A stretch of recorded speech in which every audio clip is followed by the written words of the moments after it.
పేదలకు, కార్మికులకు, రైతులకు ఎవ్వరికి ఏం తక్లీఫ్ వచ్చినా కానీ ముందుగాల వాళ్ళ దగ్గరికి వచ్చేది, వాళ్లకు న్యాయం జరగాలని పోరాటం చేసేది ఎర్రన్నలే. ఇదివరకు ఎర్ర జెండా పార్టీ నాయకులు పేదల కోసం బగ్గనే పనిచేసేది కానీ ఈ నడుమ వాళ్ళ పోరాటాలు కూడా తక్కువ అయినాయి. కానీ ఇవాళ సిపిఐ నారాయణ సారు మళ్ళీ పని ముంగటేసుకున్నాడు. మరి అదేందో మీరు కూడా చూద్దురు పాండ్రి.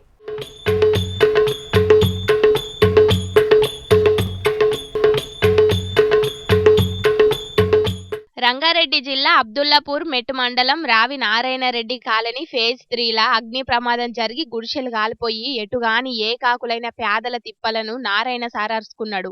మంటల్లా అన్ని గాలిపోయి సర్వస్వం బుగ్గిపాలయ్యే వరకు వాళ్ళ బాధలు చెప్పవశం కాకుంటున్నాయి.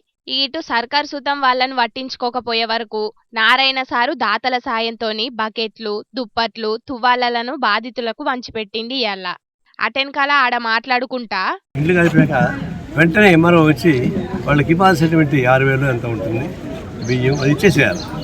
అన్ని చోట్ల మేము చేసేది ఏంటంటే కాలిపోయిన వెంటనే 24 గంటల లోపల ఇచ్చేస్తారు.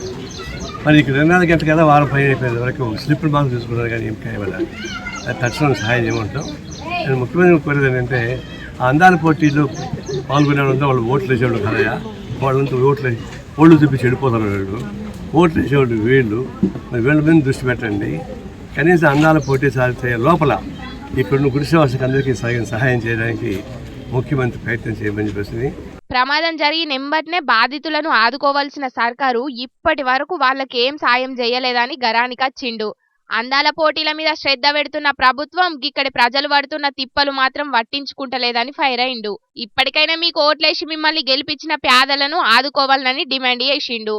ఇక వడ్లు దడిచి నష్టపోతున్న రైతుల గురించి అధికారులతోని రివ్యూ మీటింగ్ పెడతలేడు గాని అందాల పోటీల గురించి మాత్రం ముఖ్యమంత్రి 3 మాటల మీటింగులు పెట్టిండని అటు రైతులు కూడా కోపం మీదనే ఉన్నారు.